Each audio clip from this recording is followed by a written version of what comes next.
Halo teman-teman penggiat PLTS, berjumpa lagi nih dengan Aspro. Ini kita mau mereview satu unit inverter custom ya. Pesanannya Mas Ramli Syaputra dari Bengkulu Selatan. Ini kita menggunakan inverter low frekuensi dengan kapasitas 48 volt 5000 watt. Ini menggunakan box panel ukuran 40 x 60 dengan ketebalan 20 cm. Nah, ini sudah dilengkapi dengan SPWM New Atmega ya. Serta dilengkapi juga menggunakan MPPT dengan kapasitas 60 ampere 150 volt atau daya maksimumnya di angka 2880 watt untuk baterai 48 volt. Ini seperti ini untuk tampilannya. Tampilan depan cukup simpel. Di menu PWM ini sudah komplit. Ada macam-macam. Nah, di SPWM Atmega ini depannya ada switch on off nya ya. Jadi bisa kita manual dari on off. Ini juga terdapat indikator LED ya untuk melihat hidup matinya inverter. Kalau on dia warna hijau, kalau off nyentuh batasan bawah dia berwarna merah. Nah, ini menu pertama on off nya inverter. Menu kedua auto off ya, saat menyentuh sistem baterai dia off, on, auto on, EOD. Ini adalah settingan untuk batasan bawah. Jadi batas bawah ini misalnya kita setting di 46 EOD, saat kita setting di batasan off 48 volt, saat sistem kita letakkan di posisi inverter, jadi saat tegangan low menyentuh 48 volt, dia akan prioritas berpindah ke PLN. Nah, jika nanti PLN padam, kita masih punya sisa batasan sampai dengan EOD ini yang kita setting di 46 volt.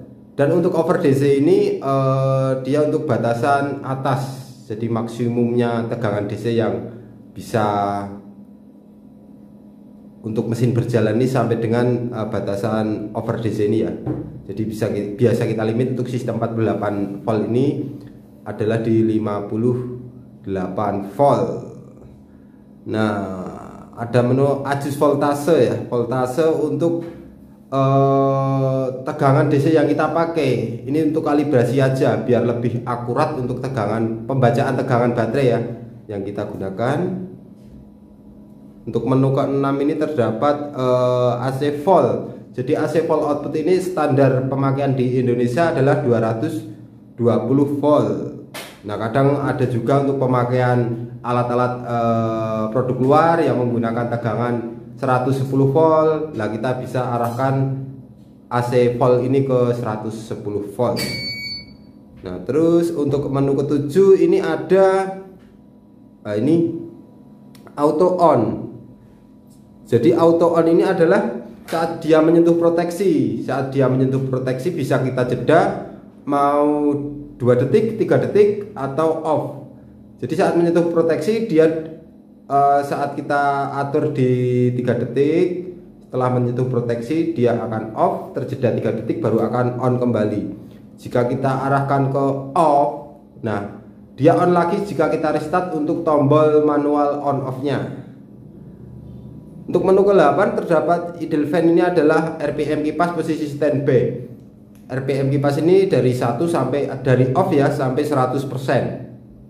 Jadi misalkan pemakaian kita nggak terlalu besar dan mesin nggak terlalu panas ya, bisa kita arahkan ke 1%. Nanti seiring suhu meningkat dia juga akan naik, RPM-nya kipas juga muternya makin kencang.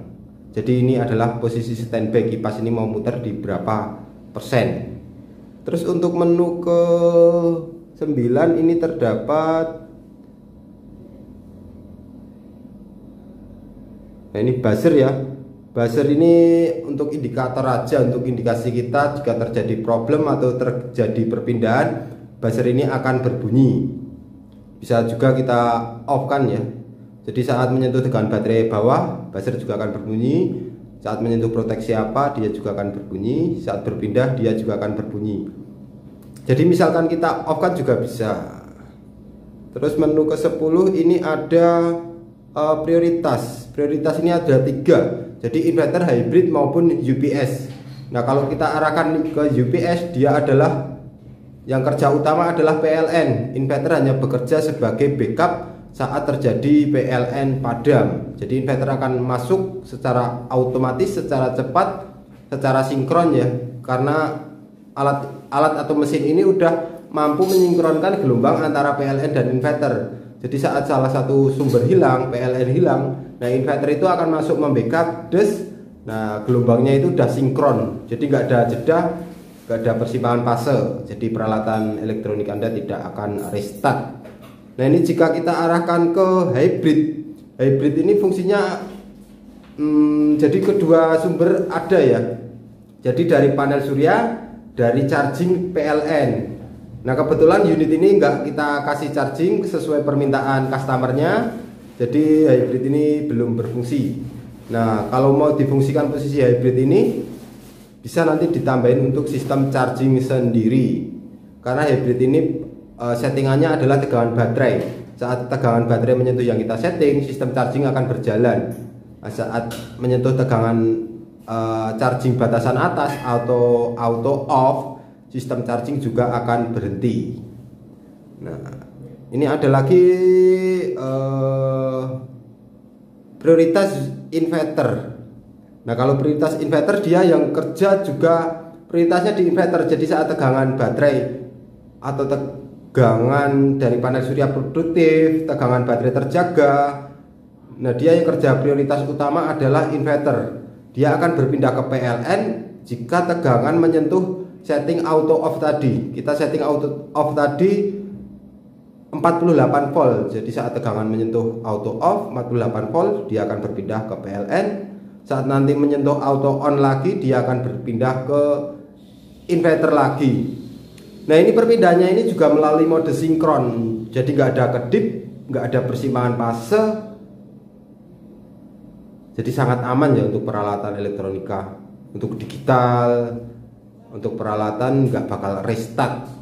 Karena perpindahannya ini udah sinkron.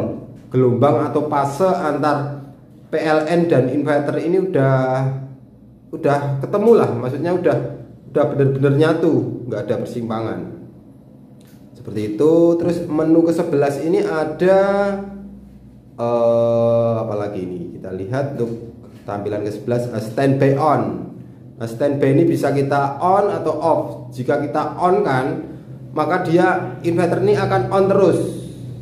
Jadi saat prioritas kita arahkan ke UPS, saat berpindah, saat PLN padam, nah kita posisikan menu ke-11 ini on, inverter akan dengan seketika membackup.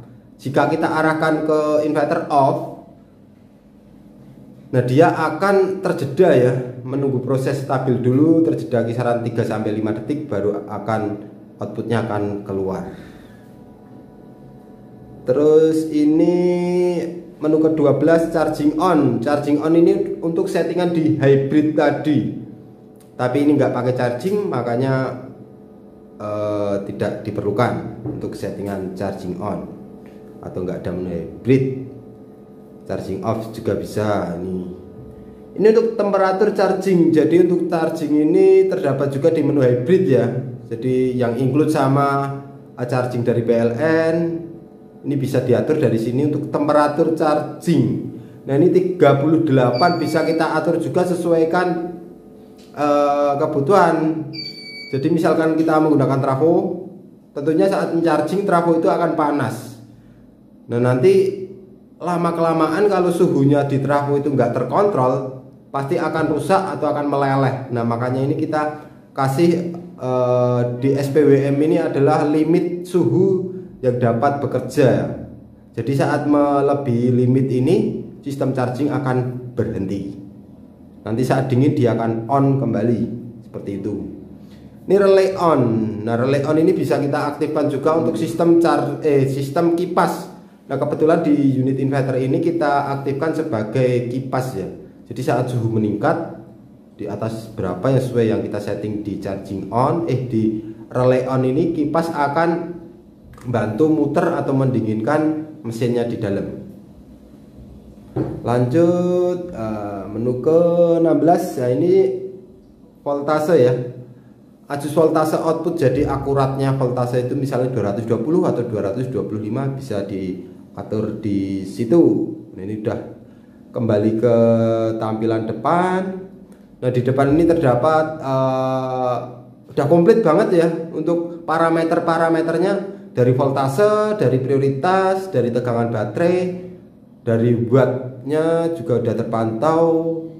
Nah dari sistem charging pun juga udah terpantau, suhunya pun juga udah terpantau, sistem perpindahannya pun juga udah terpantau. Masih kurang apa lagi itu loh. Jadi di LCD ini udah include semuanya, dapat kita monitoring ya. Jadi kita mengerti ini mau berpindah ke PLN ini nanti di berapa volt, sekarang tegangan baterai berapa volt, nah bisa kelihatan. Terus wattnya ini masih watt pemakaian sekarang ini berapa watt, nah juga kelihatan. Ini persentase baterai juga kelihatan ya, ada simbol-simbolnya itu, persentase baterai juga kelihatan. Terus temperatur suhu, jadi suhunya pun juga kelihatan berapa derajat. Jadi kita bisa ngerti mengontrol kondisi mesin ini benar-benar prima atau emang udah panas atau umum. Nah, untuk frekuensi dari PLN juga bisa kita lihat juga 50 Hz. Nah ini prioritas juga kita udah bisa membaca dari LCD ini, jadi cukup akurat. Jadi seperti itu untuk gambaran sistem di Atmega-nya. Nah ini Atmega-nya cukup bagus ya, jadi wattnya pun juga dapat kita pantau. Ini maksimum 5500 watt. Saat melebihi 5500 watt sistem akan off. Saat menyentuh 5000 watt buzzernya pun akan berbunyi. Nah, ini ada suhu juga komplit. Pojok kanan atas itu 200 adalah batas limit voltase inverter. Jadi saat tegangan inverter di bawah 200 volt, sistem inverter juga akan off. Nah, seperti itu untuk gambaran di parameter SPWM Atmega.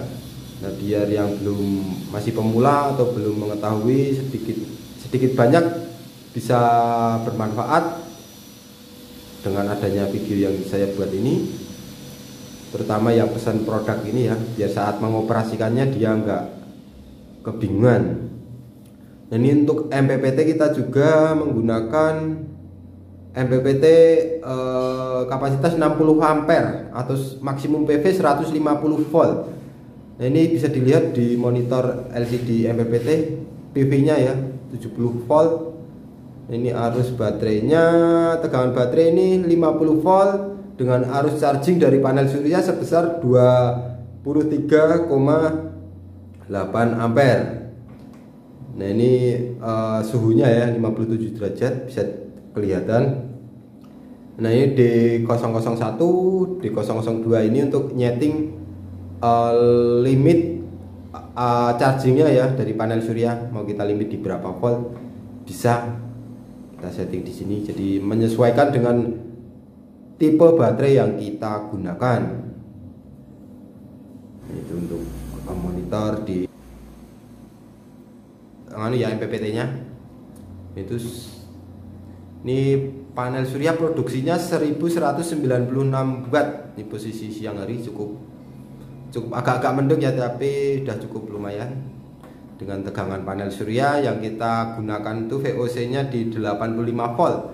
Ini ke load 1100-an ini menjadi di angka 69 volt. Jadi ada penurunan di kisaran 13 volt. Oke, seperti itu. Nah, ini untuk tampilan dalamannya seperti ini. Di bagian atas ini terdapat sistem ATS. ATS ini ada COS pojok kiri. Ini adalah berfungsi sebagai backup atau bypass ya saat terjadi trouble entah di kontaktor atau apa, jadi semua sistem nggak berjalan. Nah, kita bisa bypass, arahkan ke bawah sistem COS ini, maka yang keluar outputnya adalah langsung dari PLN. Nah, ini kontaktor juga sudah kita kasih nama MCB sudah jelas ya. Untuk MOSFET kita menggunakan 20 MOSFET tipe HJ5208 ya. Sudah cukup bandel di kelas 5000 watt dengan sistem baterai 48 volt ini. Ini SPWM drivernya juga udah kita tanam di sini. Jadi misal ada kerusakan pun suatu saat juga cukup mudah untuk servisnya. Ini untuk trafo pun kita juga pakai toroid. Jadi efisiensinya tinggi, arus standby-nya rendah.